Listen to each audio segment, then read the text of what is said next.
Que Félix n'a pas le réflexe d'un bon manager. Na ope sur exemple moi simple. Na ke musika te ka netoza. Dites-moi, bato o bino bo aprisa na TV. O bo sepela na bango na ba analyse na bango. O bino bo yebi ke analyse arabia sur la bi o yo ka bénéficier na ordonnance na. Na je exemple Fumutoto. Fumutoto fonction à suka azwa na pire esprit. Fonction à suka 6 ans enceinte. Il a fait 5 ans avec Félix Sekedi. Les gens l'apprécient, mais ils auront une nomination. Mais au moins, il y a des militants qui ont la connaissance. C'est ça la plus grande faiblesse. Il ne sait pas dénicher les personnes ressources pour atteindre ses objectifs. Et là, c'est un manque à leadership. Question. Aujourd'hui, le chef de l'État a un problème pour sélectionner Batouté. Puis, à super exemple, il faut sélectionner. Oui, je sais que je serai sélectionné un jour. Ah, tu sais? Je sais que je serai sélectionné un jour. C'est-à-dire? Ça sera entre lundi, lundi et dimanche. Ça sera entre janvier et décembre. Ça sera au cours de cette année ou de l'année qui vient. Mais je ne peux pas dire que tous ceux qui entourent le chef de l'État ne sont pas qualité parce qu'ils en ont quantité. Tenez. Le chef de l'État a sélectionné Barnabé Mouankad, simple chef de bureau na DGI. À Kouta qui allait, je ne sais pas avec les chiffres. Budget, il y a l'État, 1,9 milliard de dollars de Akutaki. Fils maison de l'IDPS, fils maison de la DGI, pasteur homme de Dieu. Aujourd'hui, la DGI lui-même, elle-même donne à l'État 5 milliards et plus. Barnabé Mankadi. Dites-moi. En attendant de sélectionner Ngaï. Il y a le but de installer le côté. Mobilisation des recettes. La régie financière, moko. Ça sont des données d'État. Il faut vérifier. Alors, que Félix Sekedi a dans la leadership, pas eu sélectionner Batoté. Gilles Alinguet avec inspecteur général des finances, chef de service, en attendant avec inspecteur des finances. Nani akendeki koyeba kobimisa ke oyo akoki kolandela makambo. Lelo na contrat sino Congolo bakosa ki biso nous avons 7 milliards de dollars. Na barrage tozalaki biso ata 1% te. Lelo tozana 68%, le gouvernement et les entreprises chinoises ont 32%.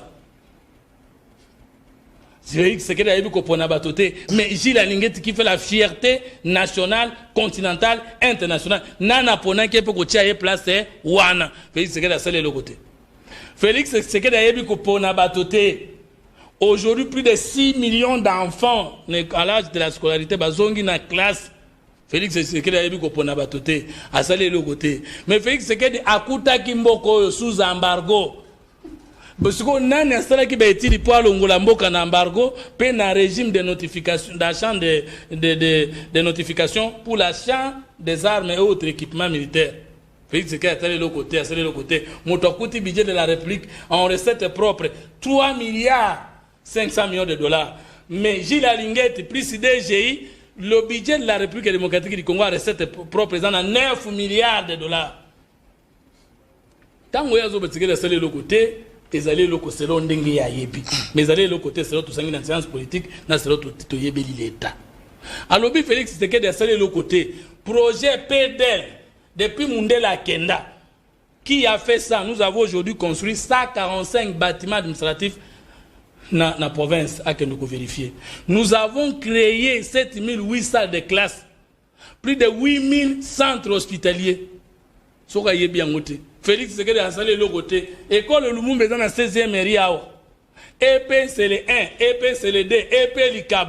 À côté à maison communale et à commune en série.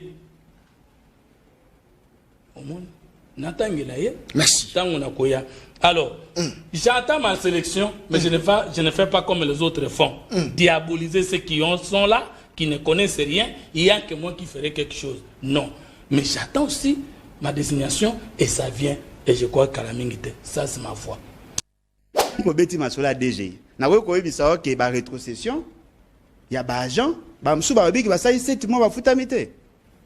Mais yo zo beta maboko. Alongoli ba recette na bango na niveau de mobilisation 1 milliard et quelques commune à 5 milliards. Wa yo zo loba. mais agent et puis rétrocession et ça est maté. La gestion du personnel pose problème et puis comme il procéder n'a pas mise en place il y a tout et par rapport à affinité. Pourquoi vous prenez seulement un aspect il y a gouvernance? Vous ne voyez que c'est qu'on vous présente en termes il y a résultat. Mais besoin on a le procédé pour y arriver. Rien ne vous dit que les allez fêter parce que au regard de la conjoncture actuelle et jouer en leur faveur. Est-ce que ça libre à réforme dans la structure pour que vous allez assurer que les résultats de Moussa Naye? Comment vous longola tout le banane? Vous longola un chef de bureau au commissariat DG. Vous êtes dans quel type de gestion? Vous longola mouton qui n'a assez makas. Au salissé enjambement, il y a plus de 4 postes à commis. Vous pensez que ça est un management anormal? C'est normal, ça? Pour bateau, le bazar qui va continuer, le bazar déjà frustré. Mais bien, vous qui peut en parce que vous êtes dans autre chose. Et l'autre est à livrer, M. Félix Tshisekedi n'apporte pas de solution. Oh, yozo tanga le quoi ba solution pour côté na quantité. PDL 145 territoires, Botongi 145 bâtiments administratifs na niveau de territoire. Combien? Parce que nous avons rappelé, vous prévoyez qu'il 10 millions de dollars par province. Vous pouvez me dire, est-ce que dépense il y a 10 millions de dollars? Et ça qui respecté. Au Longowana, sur l'enveloppe globale, vous avez prévu 1,660 milliards.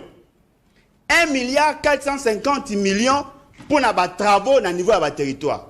210 millions de dollars, et ça qui pour le primaire, la motivation à bateau pour travailler.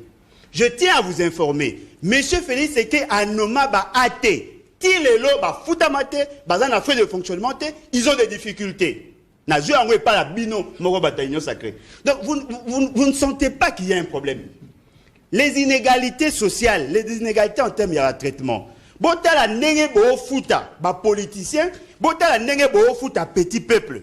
Vous se rendez compte que vous êtes en train de créer plus de problèmes.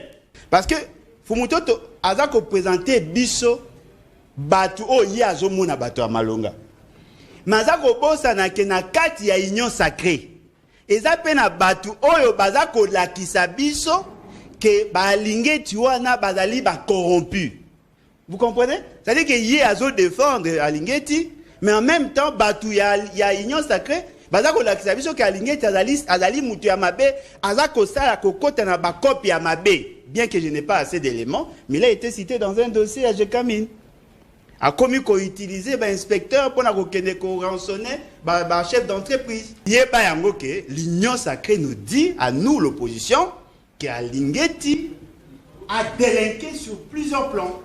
Je suis fier de trouver Alain Bolodjoa, porte-parole et à Félix Tshisekedi.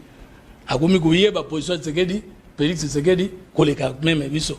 Et ça dit déjà avancé significatif. Au moins, il y a comme le président Tshisekedi collègue Abisso et Zobagi Sabisso. Le problème est à leader, le problème est dans casting, tout problème est dans Mundele. Le problème est dans Koye Bozo Kindewapi. Ce que Yebi Ozo Kindewapi, Okoye Bozo Kenanan. Point. Ndeko Fumuto dala Okamabi. Bon, il y a Zobanga, Ndena Koye Ba Félix Tshisekedi collègue Bango. En tout cas, on ne peut pas combattre quelqu'un sur les dettes. C'est Oyebi bien. Naebi bien. Kolega Fumutoto. T. Naebi bien. Kolega Fumutoto. T. Mais attendez. Naebi bien. Naebi tende ce qui naebi bien kolega Fumutoto. Au moins pas bien ces années. Nga koye ba Félix c'est que na aspect à compétence, na aspect à musala.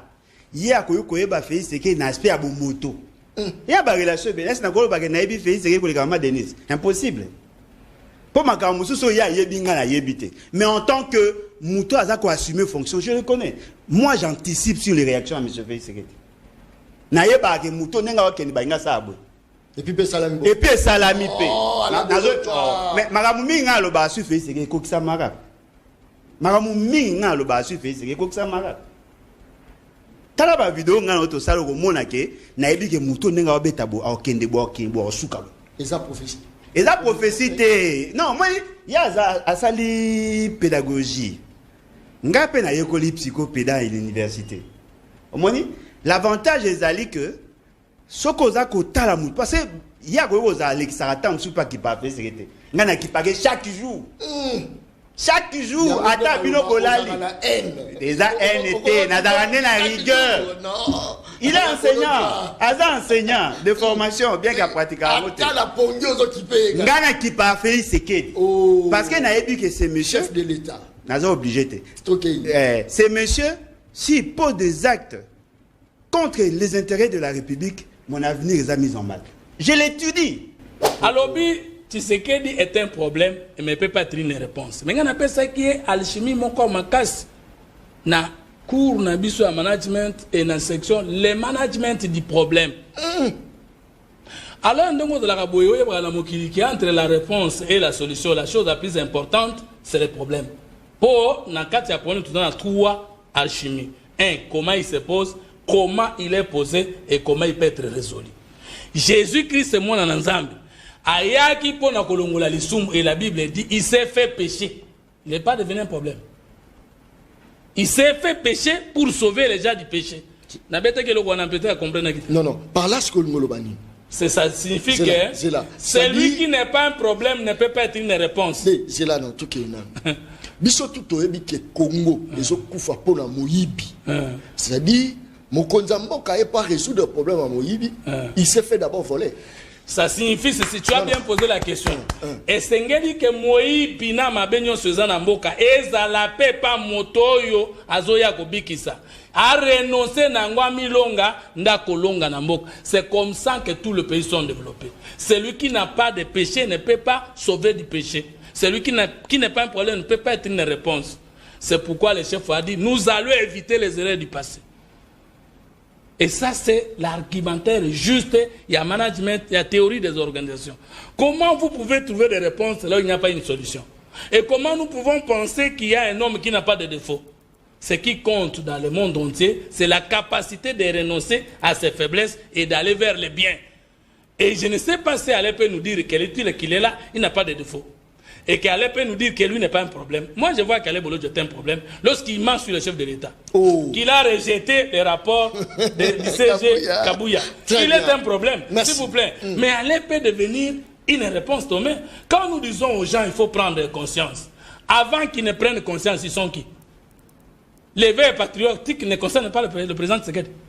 La conscience nationale ne les concerne pas. Quand nous prions pour lui, pour que le Seigneur l'assiste, c'est parce que nous savons que lui aussi, en tant qu'individu, a besoin d'être éclairé par la parole de Dieu. Est-ce que c'est là le problème?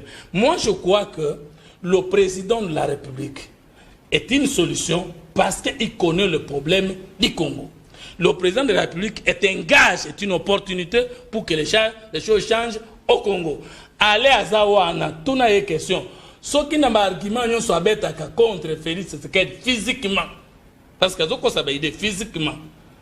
Sans nier l'idée après ça, parce que je ne pense pas qu'il ne représente que le mal. Ce qui n'a pas Mobutu sous la dictature, mais la côté non côté.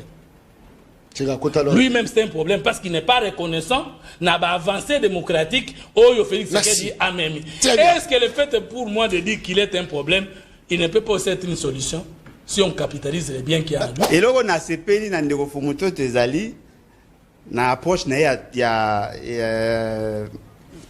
en fait. Quand on lui a posé la question par rapport à M. Félix Tshisekedi, Ndeko Fumuto Talobi Félix, Yem Talobaki, Félix Tshisekedi est problème et solution. C'est lui qui avait dit.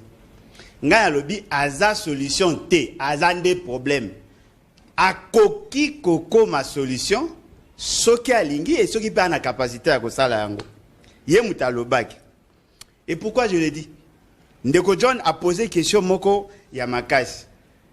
Donc, Alingami komisa Moyibi pour qu'à résoudre les questions à Moyibi. Quand on tient ce que Rabi, Mboke Koufi pona Moyibi. Lelo, Moyibi, ça ma casse avec Félix Tshisekedi. L'essentiel du projet OIE a initié, même certains programmes OIE a initié, il y a eu plus de détournements. Et ces détournements est salami de manière flagrante, même IGFO, apparemment, il n'est pas capable. Il y a que solutionner le problème ou d'apporter des pistes de solutions.